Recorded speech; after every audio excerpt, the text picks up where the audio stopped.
Bonjour à tous et bienvenue à cette troisième table ronde sur la thématique « Tester, valider son idée, les alternatives à l'immatriculation ». Alors merci tout d'abord à François Clergeau et aux équipes du Business Pôle de Sophia Antipolis de nous prester cette salle.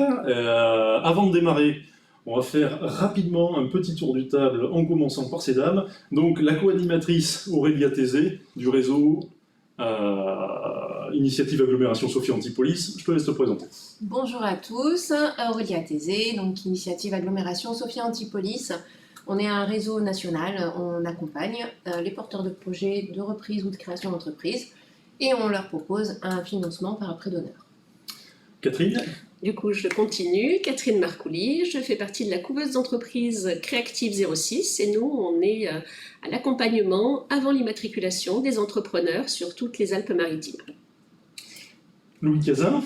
Bonjour à tous, Louis Cazin, chargé d'accompagnement et de développement pour Petra Patrimonia, une coopérative d'activité et d'emploi sur toute la région sud. Et Pierre-Jean Manzoni. Bonjour, donc Pierre-Jean Manzoni, donc directeur et coach de la société Développimum. On accompagne des indépendants porteurs de projets à se lancer en portage salarial. Voilà. Donc on va évoquer chacune des structures, on fera le détail un petit peu de chacune des structures. Vous pourrez poser vos questions en direct, je les relayerai du coup aux différents intervenants. Donc on va commencer par la couveuse Créactive 06 et Catherine Marcouli, donc qui est chargée de mission. Aurélia, c'est à toi. Bonjour Catherine, bonjour à tous. En quelques mots, Catherine, est-ce que tu peux nous expliquer en quoi consiste la couveuse? Est-ce que c'est La couveuse d'entreprise, c'est un dispositif qui existe déjà depuis 2003, qui est un dispositif qui accompagne les porteurs de projets de l'émergence de leur idée jusqu'à l'élaboration d'un business model, mais surtout jusqu'à la facturation des premiers clients avant leur immatriculation. Très bien. Donc, tu m'as parlé d'accompagnement, donc quel type d'accompagnement proposez-vous exactement? Et en fait, le dispositif de l'accompagnement en couveuse, c'est un petit peu comme de la conduite accompagnée d'entrepreneurs, puisque nous allons seconder les entrepreneurs, mais c'est eux qui vont faire leur business, qui vont faire leurs tests, qui vont aller effectivement trouver des clients. Et ça se passe à la fois avec un accompagnement collectif, dans le cadre d'une semaine de formation, 35 heures de formation en présentiel, de manière très opérationnelle, avec pour chacun des modules une transposition sur leur projet. Et puis ensuite, en relais, un accompagnement qui va se faire de manière individuelle, un entretien tous les 15 jours, de manière très rapprochée, où on va dérouler tous les outils et ils vont commencer à approcher effectivement la communication, leur logo, leur marque et puis surtout leurs premiers clients, facturer, faire des devis, encaisser et puis être vraiment à la tête de leur entreprise tout en n'étant pas encore immatriculés. Donc en gros, il y a de la formation en collectif et de l'accompagnement en individuel. Est-ce que ça, vous êtes certifié Calliope pour ça? Comment moi, en tant que porteur de projet, je peux m'adresser à vous et être financé, enfin, en tout cas, ne pas payer l'accompagnement? Eh bien, effectivement, nous sommes certifiés Calliope, ce qui a un gros avantage puisque parmi les domaines d'activité que nous couvrons, nous accompagnons également des porteurs de projets qui souhaitent être en formation, donc formateurs, et qui vont utiliser notre propre Calliope. La formation est tout à fait autofinançable. Elle peut être également financée éventuellement par les pôles emploi. Et ensuite, au niveau de l'accompagnement, il y a un accompagnement qui se fait avec un abonnement mensuel.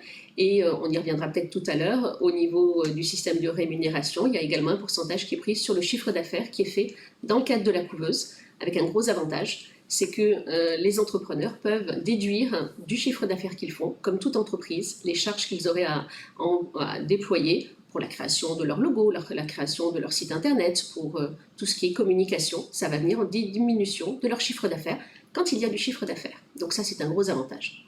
Très bien. Tout à l'heure, tu nous as parlé des Alpes-Maritimes, donc le secteur géographique exact sur lequel vous intervenez, Créactive 06. Alors, nous avons des accompagnements qui sont à la fois en distanciel et en présentiel. Bien évidemment, on met en avant surtout l'accompagnement présentiel.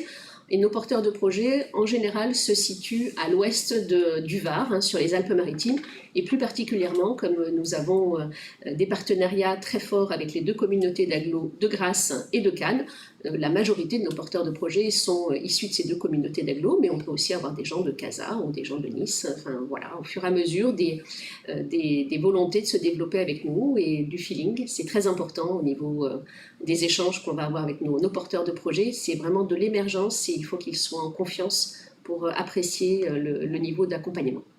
Très bien. Donc là, demain, je suis porteuse de projet, j'ai une idée. Est-ce que je peux venir vous rencontrer? Quelle étape dans mon projet de création, à quel moment je dois venir vous voir? Alors, souvent, les porteurs de projet ont réfléchi sur leur idée, mais de manière embryonnaire.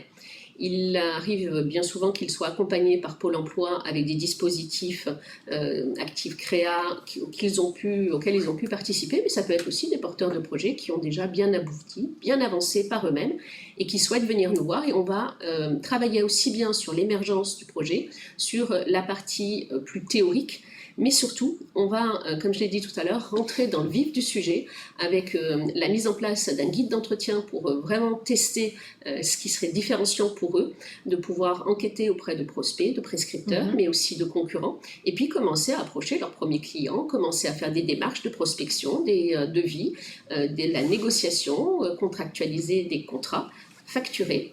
Et là, ils vont pouvoir se rendre compte effectivement des choix de l'entrepreneuriat et jusqu'à terme pouvoir faire également des simulations entre les différents statuts, puisque nous, le choix du statut se porte à la fin.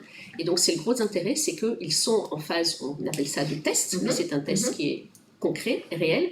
Et la simulation qu'ils vont faire va leur permettre de choisir le meilleur statut qui va correspondre à leur business, en fonction de différents critères. Et ce n'est qu'à la fin du parcours de la couveuse qu'ils choisiront le statut qu'ils prendront et qu'ils s'immatriculeront à ce moment-là. En amont, ils ont le choix de pouvoir avoir notre numéro de SIRET, mais de faire leur business comme s'ils étaient immatriculés. La supervision. D'accord. Et vous pouvez accepter tout type de projet, tout type d'activité?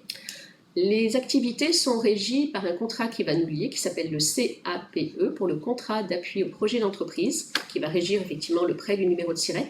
Sont exclus de ce contrat des professions réglementées pour lesquelles effectivement il y a des obligations légales, mais nous pourrions tout à fait aussi accompagner des gens qui seraient dans le bâtiment, qui auraient besoin d'une garantie décennale. Ça nous arrive d'ailleurs. Nous sommes une couveuse généraliste, donc on peut avoir aussi bien des gens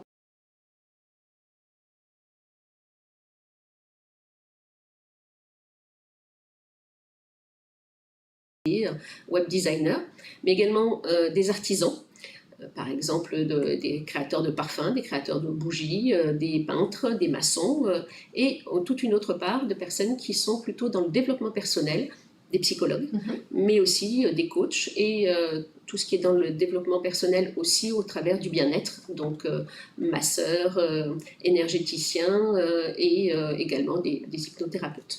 D'accord. La durée de l'accompagnement fonctionne comment? Est-ce que c'est flexible en fonction de mon projet ou est-ce que c'est un cadre donné fixe? C'est un accompagnement qui a la grande vertu d'être en sur-mesure. C'est-à-dire dans la durée, il a un cadre qui est effectivement ce CAPE dont j'ai parlé, qui a 1 an, qui peut être reconductible jusqu'à 2 fois, donc au maximum 3 ans. Mais le gros avantage, c'est qu'il est basé sur le code du commerce. Et à ce titre, il peut être arrêté à tout moment et souvent, bien souvent dans la majorité des cas, ce sont les entrepreneurs qui, voyant évoluer leur chiffre d'affaires, leur base pérenne de clientèle, nous disent à quel moment ils se sentent opérationnels pour s'envoler, s'immatriculer et sortir du dispositif. Il n'y a pas de minimum de durée, ni non plus de minimum en termes de chiffre d'affaires.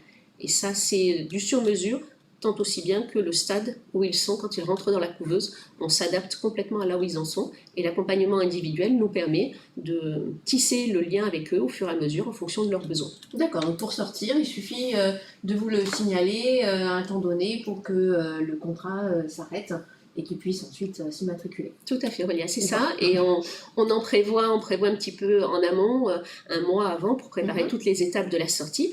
Cette sortie, effectivement, elle peut avoir différentes formes. Dans plus de 75% des cas, les gens, effectivement, vont s'immatriculer avec les différents choix de statut dont j'ai parlé.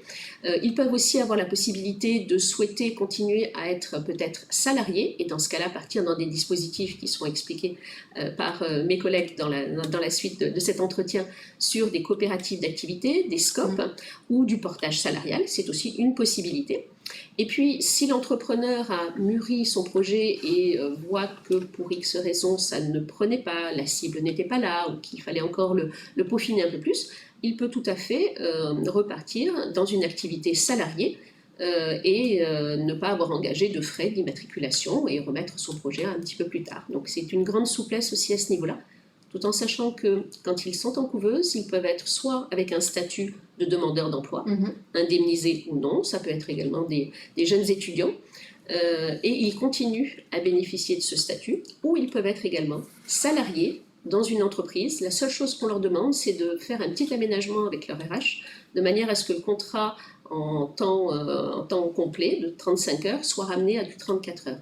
Il faut absolument que le salarié qui veut travailler son activité avec nous en couveuse soit 34 heures maximum, c'est ce qu'on appelle du temps partiel, mais ça peut aller jusqu'à 34 heures, donc vraiment, ce n'est pas un impact majeur. D'accord. En termes de coûts pour le porteur de projet, comment ça se passe? Alors effectivement, la structure a un accompagnement à cette formation dont on a parlé qui est payante, qui a donc l'accompagnement, et puis il y a aussi des ateliers, de nombreux ateliers, 2 fois par mois. Il y a des ateliers de 3 heures qui nous permettent de faire intervenir des prestataires extérieurs ou de mettre en avant certains de nos porteurs de projets sur des thématiques entrepreneuriales, notamment la communication, la commercialisation, la création de sites internet. Et ceci fait partie de tout l'accompagnement. L'accompagnement, il est décomposé avec une mensualité qui est dégressive suivant le statut dans lequel se trouve l'entrepreneur. Elle est de 96 € TTC pour des entrepreneurs et elle est à 48 € TTC pour des jeunes étudiants ou des bénéficiaires de minima sociaux, y compris l'ASS. Donc en fonction de qui je suis quand je viens vous voir, ça c'est pas le même montant. Là encore, c'est complètement adapté en fonction de la situation. Et puis le chiffre d'affaires qui est réalisé grâce à effectivement à notre numéro de SIRET va bénéficier aussi pour le porteur de projet d'une assurance en responsabilité civile professionnelle qui est incluse dans la mensualité. Et puis si le développement du chiffre d'affaires a lieu, et c'est ce que l'on souhaite, et on fait tout effectivement pour y arriver ensemble, il y a un pourcentage qui est pris sur le chiffre d'affaires, suivant les domaines d'activité dans lesquels ils sont. Et ça, on l'explique en amont, lors d'une réunion d'information collective, et on le reprend lors de la signature du CAPE pour que tout soit bien clair. D'accord, si je reprends ce que tu viens de dire, si je ne fais pas de chiffre d'affaires, je paye que les 96 € si je suis classiquement demandeur d'emploi. Exactement. Et s'ils font la formation en amont, qui a un coût de moins de 15 € de l'heure, d'un coût de 495 € pour 35 heures de formation, ils vont en plus pouvoir bénéficier de 5 mois d'accompagnement gratuit. D'accord. Donc les 96 € ne seront effectivement prélevés qu'à partir du 6e mois en couveuse. Ça, c'est un avantage aussi supplémentaire qui leur permet de bien monter en compétences et de pouvoir maturer leur projet et de pouvoir commencer à le concrétiser avec nous. D'accord. Alors, qu'en est-il de mon statut une fois que je suis rentrée en couveuse? Qu'est-ce que je deviens moi en tant que demandeur d'emploi? Est-ce que je change de statut? Et au niveau de ma protection sociale, comment ça se passe? Donc, en gros, qu'est-ce que je deviens et mon statut social, qu'est-ce qu'il devient? Eh bien, en tant que demandeur d'emploi, en signant le CAPE, en rentrant dans la couveuse, on a la possibilité que vous conserviez complètement votre statut avec un régime général, donc au niveau protection sociale, vous ne perdez absolument rien par rapport à être inscrit à Pôle emploi. Et la seconde chose, c'est que le chiffre d'affaires que vous allez réaliser ne va pas vous rémunérer directement. Il va rentrer dans votre compte comptable en couveuse que vous allez piloter complètement comme un chef d'entreprise avec un CRM. Et ce chiffre d'affaires, il vous sera reversé sous forme de bénéfice à la sortie de la couveuse. Ce qui veut dire que vous n'êtes pas notre salarié, vous ne touchez pas de salaire, et ce qui veut dire que vous allez continuer à vous actualiser tous les mois sur votre espace Pôle emploi en indiquant que vous n'avez pas touché de salaire. Ce chiffre d'affaires va constituer un petit capital, va vous permettre de vous rembourser au fur et à mesure des frais que vous aurez engendrés pour faire des cartes de visite, développer votre site internet. Vous allez vous rembourser au fur et à mesure avec ce capital qui sera là. Et c'est ce bénéfice dont on parle qui vous sera remis au moment où vous sortez de la couveuse. D'accord, donc idéalement, il faut que j'ai un petit peu de trésorerie au démarrage malgré tout quand je viens vous rencontrer pour pouvoir sécuriser mon parcours. Il faut effectivement un petit peu de trésorerie, tout en sachant que moins que si vous vous mettiez en micro-entreprise directement, puisque le bénéfice va être retouché et que vous êtes suivi avec un logiciel qui est donc intégré dans les coûts et une comptable qui va superviser effectivement vos premiers pas, à la fois vos devis, vos factures. Et puis au niveau des coachs, on va aussi vous aider sur tout ce qui est mise en place des accords, mise en place des prestations de services, mise en place des accords de sous-traitance, des conditions générales de vente, des mentions légales, enfin tout l'aspect également juridique et réglementaire. Donc il n'y aura pas de frais non plus supplémentaires à ce niveau-là. Alors il y a une question sur le chat. Est-ce qu'il existe d'autres couveuses sur le département que Creative 06? Alors nous avons la chance d'être plus de 150 couveuses en France, avec une union régionale et une union nationale, et nous avons des couveuses qui sont, comme nous, généralistes, et il y a également des couveuses qui sont plus facilement dédiées à des domaines d'activité ou à des modes de fonctionnement. Je peux citer par exemple sur le département la couveuse ASUP, qui est spécialisée dans l'accompagnement dans tous les projets en lien avec l'ESS. Nous accompagnons des porteurs de projets, bien souvent qui sont des solopreneurs, entrepreneurs, donc une seule personne pour un projet. ASUP a comme la particularité d'accompagner des équipes et on a de beaux échanges entre nous, on mutualise les contacts entre les uns et les autres et un petit peu décalé en termes de domaine d'activité, mais on s'entraide énormément au niveau notamment de la formation, puis des ateliers qu'on peut mettre en place. Donc voilà une des couveuses qui existe sur le département, et il en existe bien d'autres. Merci. Est-ce qu'il y a quelque chose qu'on aurait oublié de présenter ?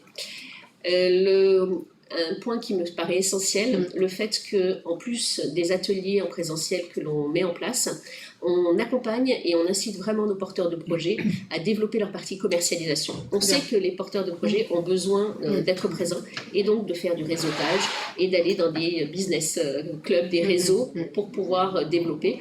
Et on les entraîne beaucoup à la prise de parole, au pitch, à la négociation et à tout ce qui est la prospection, parce que c'est bien souvent un point qui est difficile pour eux.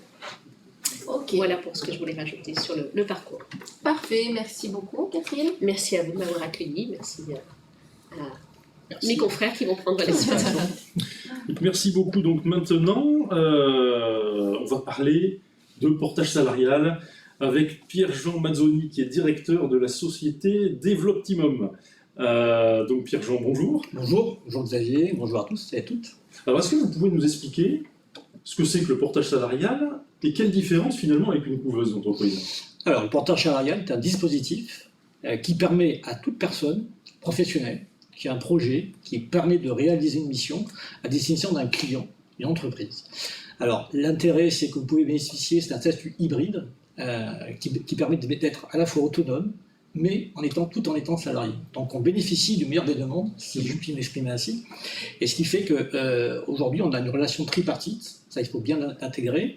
Vous avez le porté salarié, c'est comme ça que ça se définit, c'est un porté salarié, qui a effectivement une société de portage salarial, qui va l'accompagner dans sa démarche. Et puis, au bout, il y a un client final, le client qui va donc percevoir la prestation de l'indépendant. Et donc, on va créer une relation tripartite qui va tout au long de la mission, en créant à la fois un contrat de prestation commerciale entre le salarié porté et son client final. Donc, on remet toutes les modalités du contrat.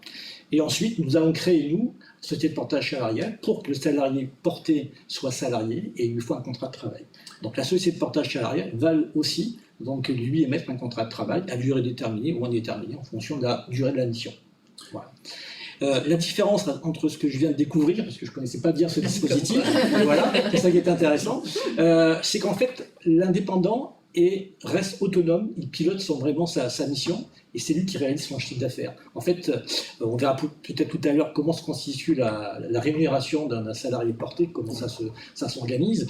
Et en fait, si vous voulez, ce statut-là, aujourd'hui, permet de s'affranchir d'une création d'entreprise, puisque vous n'avez pas de démarche à faire.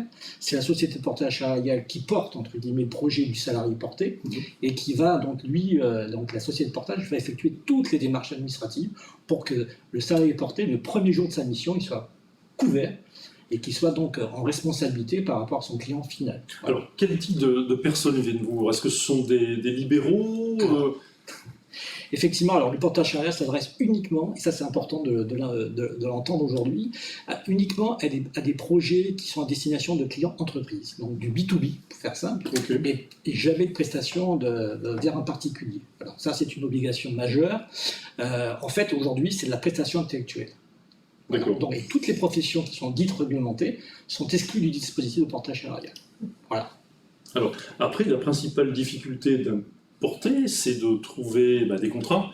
Absolument. Comment ça se passe? Est-ce que vous pouvez trouver des contrats pour le porté ou est-ce qu'il se débrouille par lui-même? Alors, dans 95% des cas, c'est inscrit entre guillemets dans l'ordonnance, le portage salarial n'a pas d'obligation d'amener une mission, en tout cas de proposer une mission. C'est vraiment l'indépendant qui doit, par sa démarche de prospection commerciale, trouver sa première mission, et ainsi de suite.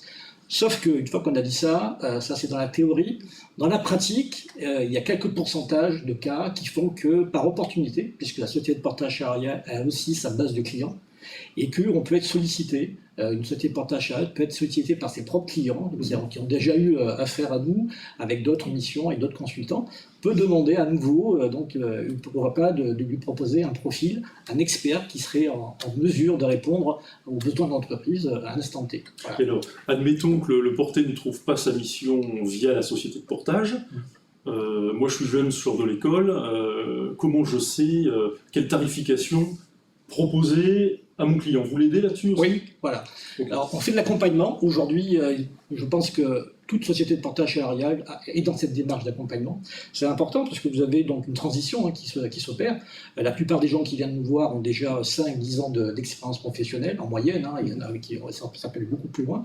Sauf qu'aujourd'hui, on ne passe pas forcément d'un statut de salarié traditionnel au monde de l'indépendance. Donc il y a une transition à faire et c'est là qu'on fait de l'accompagnement. C'est là qu'on accompagne. Alors, il y a des gens qui viennent nous voir, Pierre-Jean, j'ai un projet, j'ai une mission.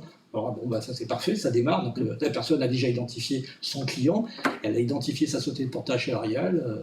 On fait, il y a une transaction qui se fait, ça démarre. Ça c'est le cas assez fréquent. Après, on a le cas où effectivement on crée des ateliers d'accompagnement. Donc on est sur les réseaux sociaux et on invite, on fait des webinaires, on présente un peu notre projet.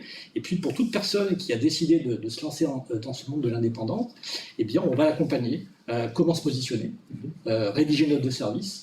Quelle est la tarification à laquelle je peux prétendre, comment je fonctionne au quotidien, quels sont les outils dont j'ai besoin, etc., etc.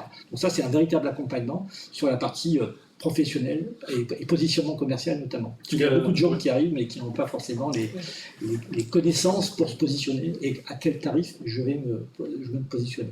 Et vous les accompagnez aussi dans la gestion quotidienne, justement? Alors, la gestion quotidienne, une fois que le porté salarié fait partie de la société Developtimon, par exemple, et il va avoir à disposition un outil qui s'appelle un intranet, dans lequel il va piloter son activité, donc tous ses flux, notamment financiers, son contrat de travail, etc. Donc il va retrouver tous les éléments. Et donc là, effectivement, il a une gestion qui est facilitée, puisqu'on s'occupe de tout. Donc de la création du contrat de prestation commerciale, qu'on va faire signer à son client, jusqu'effectivement, donc bien sûr le contrat de travail, et puis tout le pilotage de son activité financière. C'est-à-dire que nous, chaque fois que la mission démarre, on va émettre une facture au client de notre salarié porté, qui va permettre cette facture-là être, entre guillemets, transformée en bulletin de salaire. Et on va gérer toute la partie opérationnelle sur la constitution d'un bulletin de salaire, la gestion de la rémunération, tout au long de la durée de la mission. Et alors, est-ce que, admettons, il y a des mois où il y aura des gros salaires, peut-être des mois sans mission, est-ce que vous avez la possibilité, via la société de portage, de lisser le salaire d'un porté sur l'année? Bonne question, bien informé. Tout à fait, on peut le faire. On peut le faire. D'accord. On peut le faire en fonction, toujours pareil, ce qui conditionne notre action en tant que société de portage salarial, alors c'est vrai pour toutes les sociétés de portage salarial, c'est effectivement la nature du chiffre d'affaires. À partir du moment où il y a un chiffre d'affaires hors taxe, on est en mesure, effectivement, de soit, à la demande aussi, parce que souvent, donc nous, on a fait un accompagnement au préalable pour informer des différentes possibilités, justement, de lisser ou pas son salaire. Et c'est vraiment à la demande du consultant, c'est vraiment une relation, entre guillemets, de proximité et de confiance qui s'installe entre la société de portage salarial et le consultant porté, qui va décider, par exemple, je dis n'importe quoi, sur un salaire à une facturation à 10 000 € hors taxe, en gros, on va être sur un salaire net d'environ 5 000 €. Pour le faire simple. Et donc, le consultant, soit à deux options, soit ben, moi je prends mes 5 000 € de salaire net, puisque voilà, c'est ce qu'il me faut pour vivre, ou alors non, je décide effectivement de lisser mon salaire avec un salaire qui sera identique, et je mets de côté X% de ma rémunération tous les mois. Voilà, donc ce qu'on appelle une réserve financière. Alors, On constitue une réserve financière. d'où ma prochaine question. Est-ce que ça facilite l'accès à un prêt bancaire personnel? Parce que la majorité du temps, quand on voit des indépendants, les banques, au niveau perso, vous financent au bout de 3 ans. Ils veulent 3 bilans d'activité avant de penser à vous financer l'achat d'un bien. Est-ce qu'en portage salarial, justement, le fait d'être porté, ça facilite justement l'accès au prêt? Absolument. Alors, donc ça, c'est effectivement des cas concrets et des cas qui se produisent relativement souvent. Alors, ce qu'on disait tout à l'heure, c'est que justement, le statut de porté salarié permet effectivement de bénéficier du statut de salarié, comme n'importe quel salarié de France aujourd'hui. Donc, on a les mêmes avantages, on a les mêmes garanties, et au regard d'un banquier, ou au regard notamment de l'administration, on a exactement les mêmes conditions. On est considéré comme un salarié avant tout. Donc ça veut dire qu'effectivement, au moment d'aller faire un prêt bancaire pour une acquisition notamment immobilière, c'est vrai que ça va faciliter grandement la relation et l'obtention de ce prêt. Voilà. Contrairement, alors on ne va pas opposer des statuts, c'est pas l'objectif, je pense, aujourd'hui, mais c'est vrai que d'autres statuts ne permettent pas aussi facilement, en tout cas de façon aussi rapide, d'accéder à un prêt bancaire. Voilà. Donc c'est une garantie que permet aussi le portage salarial, entre autres. Et est-ce qu'on est mieux rémunéré en étant un salarié standard ou en étant porté? Alors, normalement, on est mieux rémunéré lorsqu'on est en portage salarial. Pourquoi? Parce qu'en fait, comme j'ai dit tout à l'heure en amont, c'est le consultant indépendant, une fois qu'il a compris quelles étaient, je dirais, les grilles possibles en fonction de son expertise et de son positionnement professionnel, c'est lui qui va définir son salaire ou sa rémunération. Et comment on définit une rémunération lorsqu'on est un salarié porté? Donc à la base, on va utiliser les mêmes grilles que les consultants. On est un conseil indépendant et on va estimer que notre prestation c'est X € par jour et donc on va fonctionner ce qu'on appelle un TJM, un taux journalier moyen. D'accord. Voilà. Donc, qui peut être en fonction de l'expertise, de l'expérience, de la seniorité de la personne, et du sujet spécifique. Alors plus les expertises sont pointues, voire sur des niches, et là effectivement les rémunérations sont élevées. C'est-à-dire qu'effectivement, si on a un TGM par exemple à 500 €, généralement on va générer, on travaille 20 jours par mois. On facture 20 jours par mois, donc vous avez une rémunération, une facturation du chiffre d'affaires qui est de 10 000 €, qui va permettre d'avoir cette rémunération à hauteur de 5 000 €. Voilà. Et ça veut dire qu'aujourd'hui, plus on est en connaissance de sa propre expertise, mieux on connaît son marché et plus on peut positionner sa tarification. C'est vraiment du sur-mesure. Il n'y a pas de grille toute faite en fonction de certains domaines. On est assez présent sur le monde de l'IT, par exemple, tout ce qui est les métiers de l'informatique. Et aujourd'hui, effectivement, ce n'est pas nous qui le disons, mais les consultants indépendants en informatique gagnent en moyenne une fois et demie plus que s'ils étaient salariés traditionnels. Voilà. Et c'est vrai pour beaucoup de justement d'experts indépendants qui ont leur expertise professionnelle en fonction de l'antériorité de l'expérience. Plus on est jeune, et puis effectivement on va positionner ça différemment, et en fonction de l'expertise et de la seniorité dans cette expertise-là, on peut prétendre effectivement à des TGM assez élevés. Voilà. Et alors, on est bien d'accord, le porté est salarié, donc il cotise à Pôle emploi. Donc éventuellement, si une mission s'arrête, il peut éventuellement bénéficier de Pôle emploi. Absolument, voilà. Ok. Et la durée maximum d'une mission? C'est légal aussi, il y a un encadrement là-dessus. On n'a pas le droit de prolonger plus de 2 fois 18 mois. Donc une mission ne pourra pas dépasser 36 mois. Donc on peut la renouveler une fois, 18 mois, et puis une deuxième fois, 18 mois. Et au-delà, on ne peut pas, 36 mois. D'accord. Voilà. Alors admettons, la mission se passe super bien avec Amadeus, Thales, bon, peu importe. La société, au bout d'un moment, voit que ça se passe bien avec le consultant et lui dit écoute, moi je t'embauche en direct. Quid comment dire, est-ce qu'il y a une propriété du contrat? Est-ce que le consultant est propriétaire entre parenthèses, sa mission? Ou est-ce que c'est vous qui restez propriétaire, entre parenthèses? Très bonne question. Non. Alors, effectivement, ça aussi, c'est un point très important, parce que le salarié en portage salarial reste indépendant. C'est-à-dire qu'il est autonome dans la recherche de sa mission, dans la réalisation de sa mission, mais aussi dans le maintien il fait partie de son portefeuille client. On a le droit, entre guillemets, nous, On ne peut pas s'ingérer. Alors bien sûr, on a une relation avec le client final, hein, comme vous l'avez compris, puisque c'est à lui qu'on va adresser au moins une fois par mois une facturation. Oui. Mais la relation avec le client de notre consultant porté, qui est en fait notre client, parce que le consultant porté d'une société de portage salarial est bien le client principal de la société de portage salarial. Voilà. Et ça, il faut bien comprendre. Et ça veut dire que lorsque un consultant indépendant a une proposition d'embauche par une société cliente, il est absolument libre d'effectuer cette transition vers son client final. Absolument. Donc, on n'a aucune obligation de retenir ce salarié porté, même s'il est dans les effectifs de la société Optimum, mais légalement, il est complètement autonome et il est maître ou propriétaire de son client, de son portefeuille client. Ça, c'est très important, effectivement. Alors tout ça, c'est bien beau, mais alors combien ça coûte au porté? Alors, en moyenne, je ne vais pas prendre forcément la rémunération d'une société de portage salarial comme Developtima, mais en moyenne sur le marché aujourd'hui, en moyenne, on est dans des proportions de 6 à 10%. Voilà, entre 6 et 10%, ce qu'on appelle les frais de gestion. Ce qui permet donc à l'entreprise de portage salarial d'assurer la mission qui est la sienne, c'est-à-dire de tout piloter, donc de mettre à disposition tous les services dont on a parlé tout à l'heure, c'est la création du contrat commercial, du contrat de travail, de l'accompagnement, ensuite de la mise en relation, pourquoi pas lorsqu'il y a donc une mission potentiellement intéressante pour un consultant porté qui n'a pas de mission, il y a ça aussi. Et puis bien sûr, il y a tous les outils qui sont mis à disposition pour la gestion et l'accompagnement quasi au quotidien, puisqu'on est toujours très proche, nous en tout cas. On a créé un modèle de fonctionnement qui se veut donc très proche des consultants. On peut nous appeler au quotidien pour expliquer quelle situation, qu'est-ce qu'on a à gérer, etc. Puisqu'effectivement, ils ne sont pas seuls. L'avantage du portage salarial, on fonctionne en réseau et en équipe. On est présent aujourd'hui un peu partout sur la France. Et l'idée, c'est d'être seul, mais indépendant, mais pas seul. Voilà. Donc il y a un gros accompagnement qui est fait au quotidien aussi pour les consultants qui en ont besoin. Et alors, est-ce que vous pourriez nous parler du syndicat PEPS?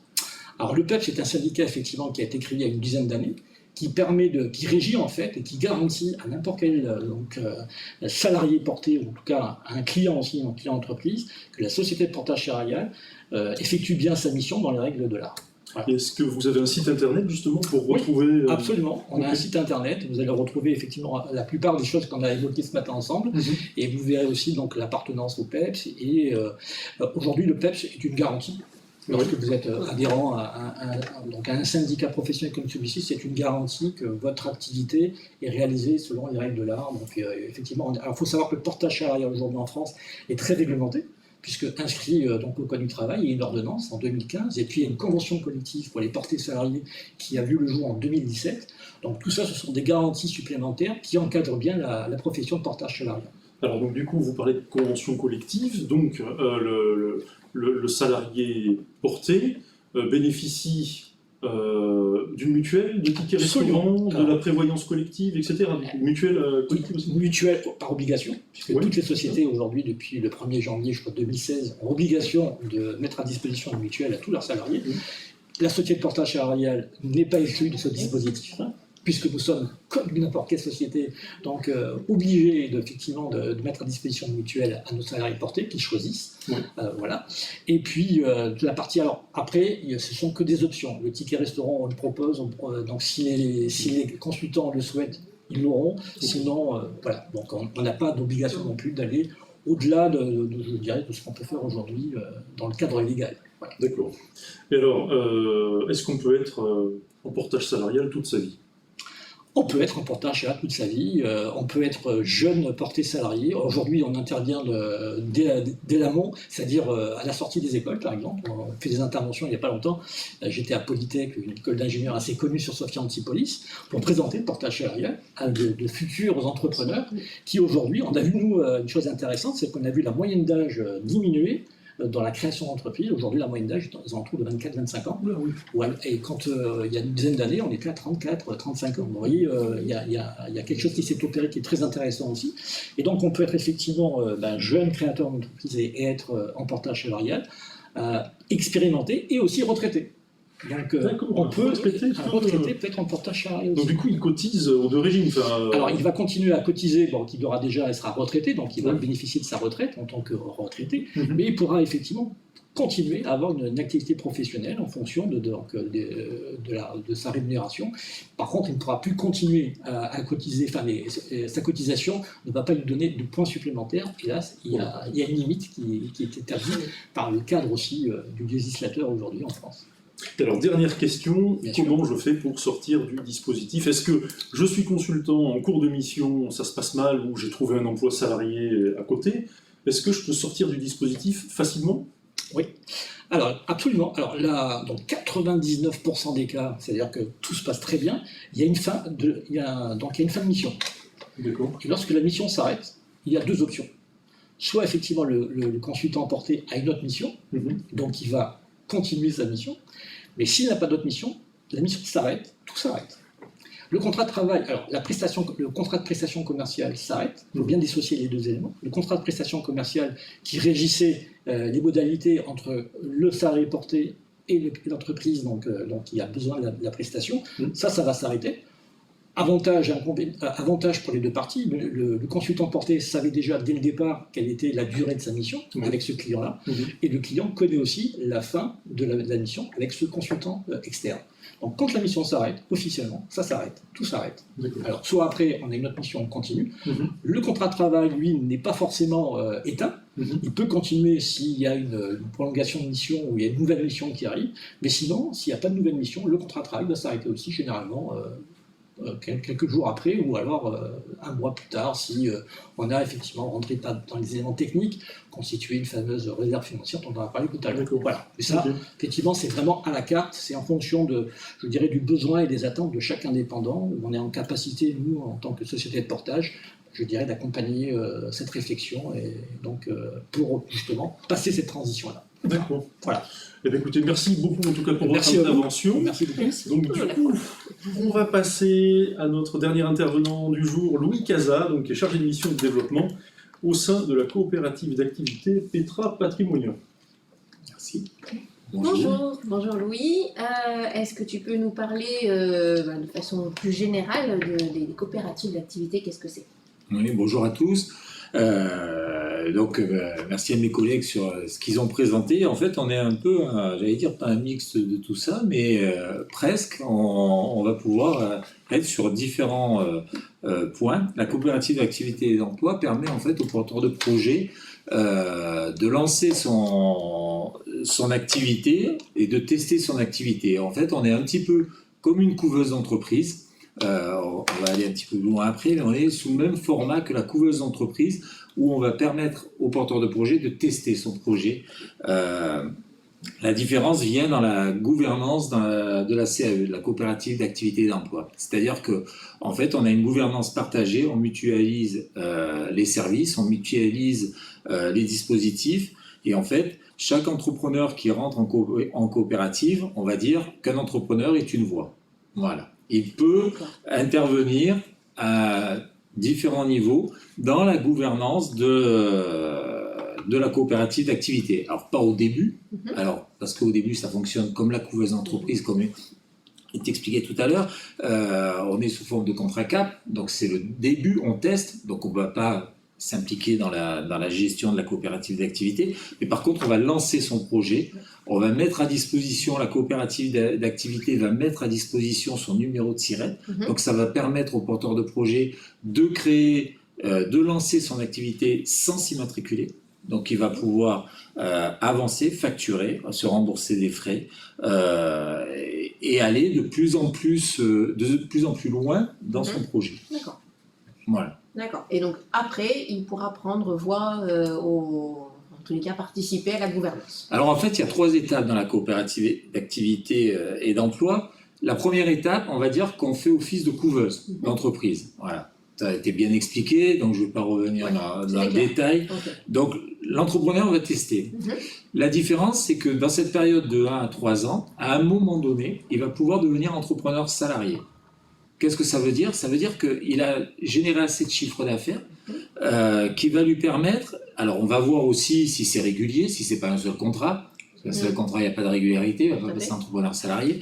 Ça veut dire qu'il y a une régularité, donc en général, on attend entre 12 et 18 mois pour voir si le chiffre d'affaires évolue, si son activité est cohérente, si tout fonctionne bien, s'il fonctionne en vrai, entre guillemets, chef d'entreprise, on va pouvoir lui proposer un CDI. D'accord. Le CDI va être signé avec la coopérative d'activité. Alors, ce qui est important, c'est qu'il n'y a pas de lien de subordination entre l'entrepreneur et la coopérative d'activité. C'est qu'on n'est pas ses patrons. Il ne nous doit rien, à part travailler dans les règles de l'art, respecter le code du travail, tout ce qu'on fait en tant que chef d'entreprise. Mais par contre, nous, on ne lui donne pas d'objectif précis. On ne va pas lui taper sur les doigts parce qu'il ne les a pas atteints. Il est libre de développer, il veut travailler, voilà, il développe son chiffre d'affaires. Donc, on va lui proposer de devenir entrepreneur salarié sous forme d'un CDI. Le salaire, on va le fixer ensemble. On va travailler ensemble sur son salaire, sur son revenu, en fonction du chiffre d'affaires qu'il a, de sa capacité à se développer.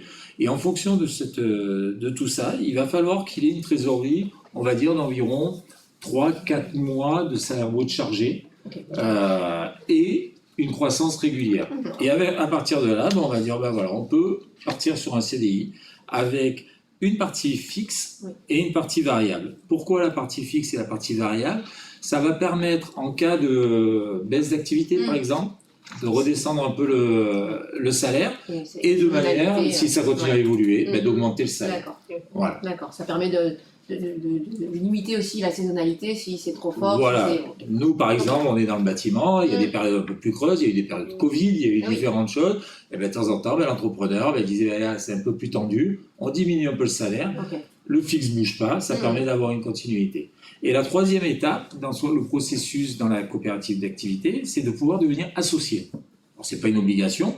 L'entrepreneur va faire une demande au niveau du conseil d'administration, au niveau de la gérance, pour devenir associé. Ça peut être accepté ou pas. Il faut avoir une volonté de participer à l'environnement coopératif. Obligatoire. Voilà, il peut ne pas le demander. S'il le demande, ça peut être refusé aussi. Ça, mais en général, non. Voilà, on étudie aussi le pourquoi être associé. Et là, par contre, on est au conseil d'administration, on continue à participer à la gouvernance. Alors, ça ne veut pas dire que l'entrepreneur salarié ou l'entrepreneur en contrat K n'a rien à dire, subit. En fait, nous, en tant que chargé de mission, chargé d'accompagnement, on se voit. Moi, je suis associé dans la coopérative d'activité. Je fais partie du back-office. Mais on a un peu leur voix à l'Assemblée générale. On les représente. On est là pour avancer. Et puis, s'ils ont des questions particulières sur pourquoi pas peut-être dire, tiens, on aimerait les tickets restaurants. Donc, on voit comment on peut avancer là-dedans. Mais différentes choses, on essaye d'évoluer dans ce sens. Voilà les 3 étapes de la CAE. Pour rebondir sur la question que Xavier a posée tout à l'heure, je suis en CDI, donc ça me favorise, ça me facilite la possibilité d'aller chercher un prêt bancaire personnel pour pouvoir construire un projet de vie. Bien sûr, bien sûr. Mais c'est l'objectif. Beaucoup d'entrepreneurs qui rentrent en CAE ont pour objectif d'être entrepreneur salarié. Alors ça ne veut pas dire qu'il ne peut pas sortir de la coopérative et s'immatriculer après. Il n'y a aucun souci. Mais c'est une sécurité. Nous, on a beaucoup de jeunes, de moins jeunes. Alors, ça va du projet immobilier ou changer de voiture. Ou une location. Le gars a besoin de louer une maison. Si on est au Pôle emploi, on est un peu bloqué. Donc, ça va lui ouvrir toutes ces portes-là de salariés et sortir de cette position, alors c'est pas péjoratif, mais de précarité, quand on est au Pôle emploi, quand on est au RSA, même si on a, parce que de la même manière qu'en couveuse, on peut être en contrat de travail à temps partiel, ils peuvent le faire. Dans la CAE, ils peuvent aller jusqu'à 34 heures, mais on favorise quand même les 75% maximum. Parce qu'après, on ne peut pas se mettre en place dans un vrai projet d'entreprise. Il faut avoir du temps. Si c'est pour travailler tous les week-ends pour son projet d'entreprise, au bout d'un moment, ça ne fonctionnera pas. Là, il faut avoir la capacité. Donc, voilà. Donc, il faut avoir cette possibilité. Et puis il y a des entrepreneurs qui sont en CDI chez nous, qui ont quand même une mission salariée à côté aussi. Ils peuvent être sur plusieurs tiers-temps. On a des consultants qui interviennent dans une université, par exemple. Mais ils ont une mission à tiers-temps et ils sont salariés à tiers-temps chez nous et peut-être sur une autre mission à tiers-temps, mais ça leur fait un temps complet. D'accord. Ok. Voilà, il y a une flexibilité. Modulaire. D'accord. Donc, tout à l'heure, tu nous parlais du domaine spécifique de Petra Patrimonia, qui est donc le bâtiment. Alors, 3 aspects chez Petra Patrimonia. En fait, on a une partie spécialisée dans les métiers du bâtiment, que ce soit l'artisanat du bâtiment et l'ingénierie du bâtiment. D'accord. Donc, on peut avoir aussi bien des ingénieurs que des maîtres d'œuvre, que des architectes, dès lors qu'ils ne souhaitent pas être à l'ordre des architectes. S'ils sont à l'ordre des architectes, ils ne peuvent pas être chez nous. C'est le seul, c'est logique. Donc on a cette partie bâtiment, donc artisanat et ingénierie. Donc il peut y avoir tout ce qui est aussi ce qu'on appelle maintenant transition énergétique, toutes ces choses-là, voilà. Toutes ces personnes-là peuvent rentrer chez nous.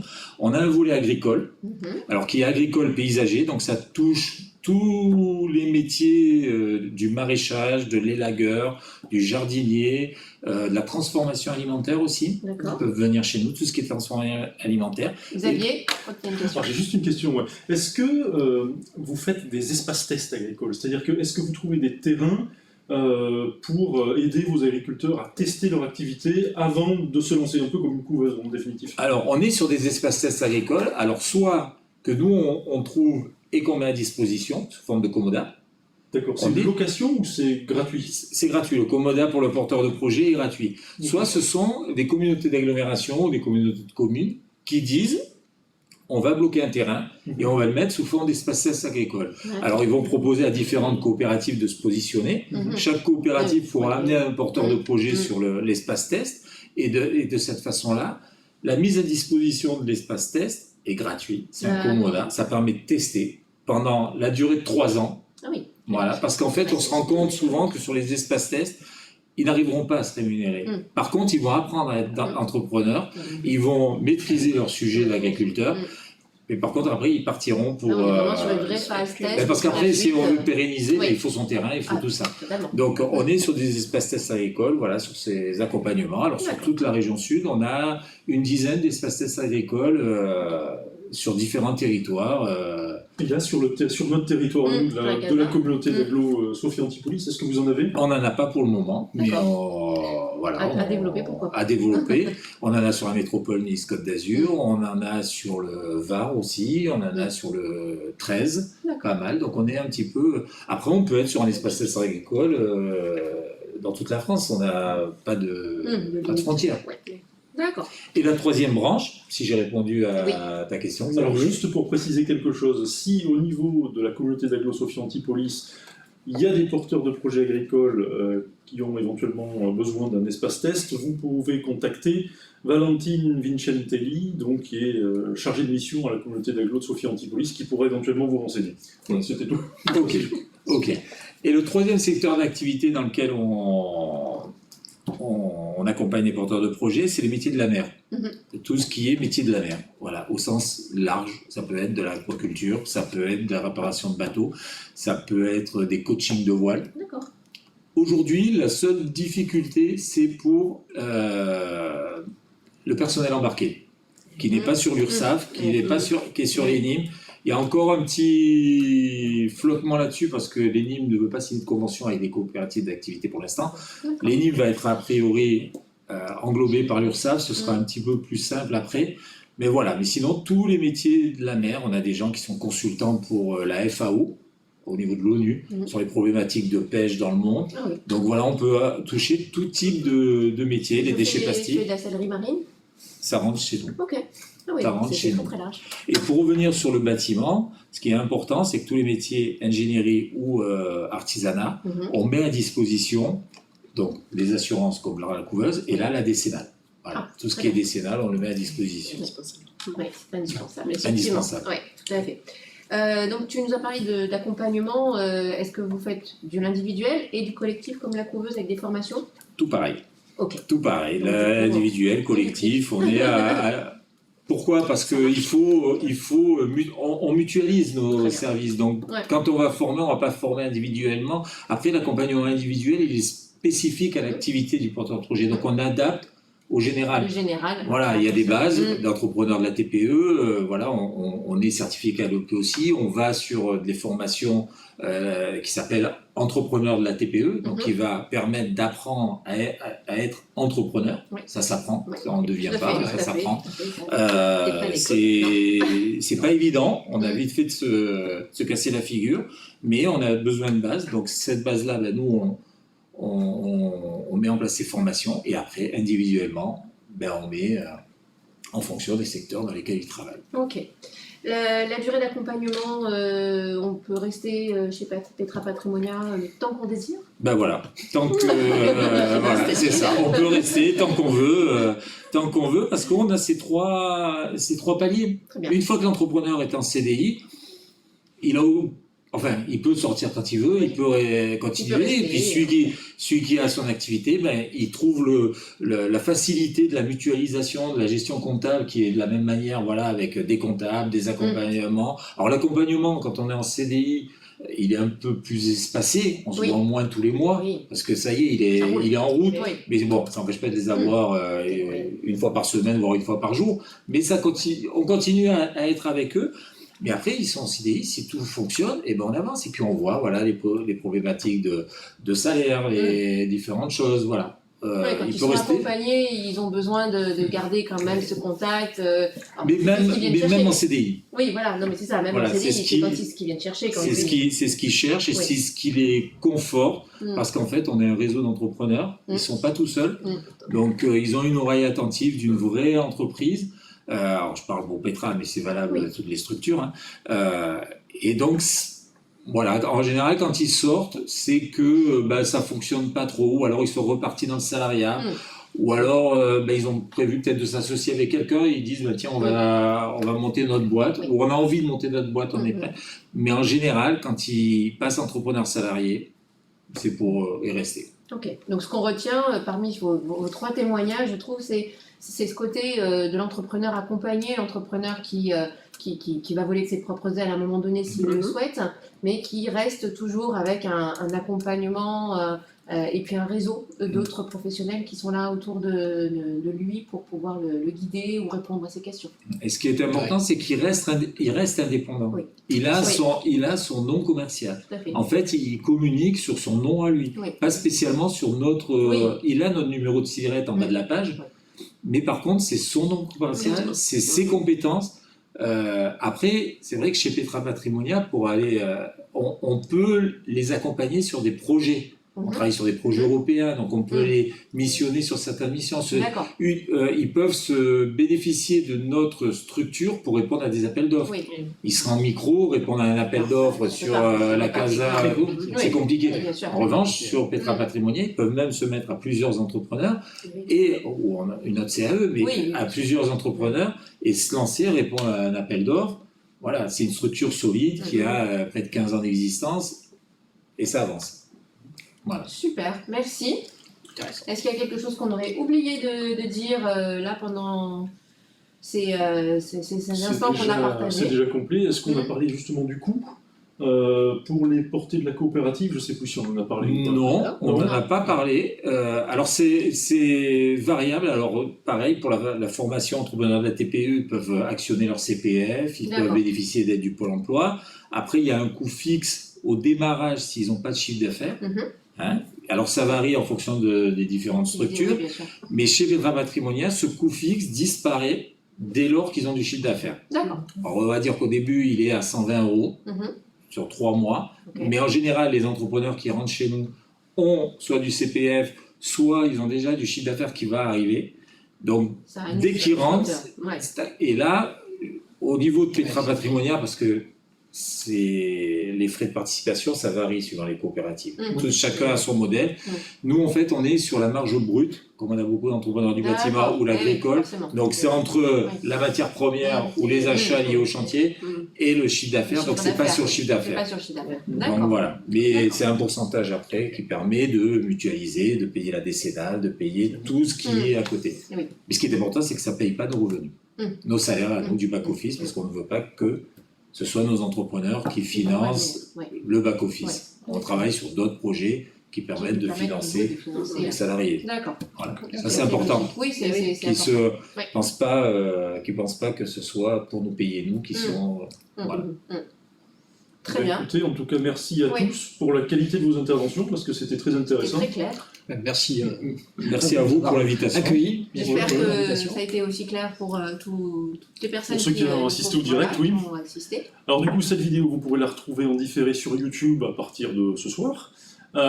Si vous avez des questions, n'hésitez pas à contacter les différentes structures dont vous retrouverez dans le descriptif de la vidéo les coordonnées avec les liens vers les sites internet et autres.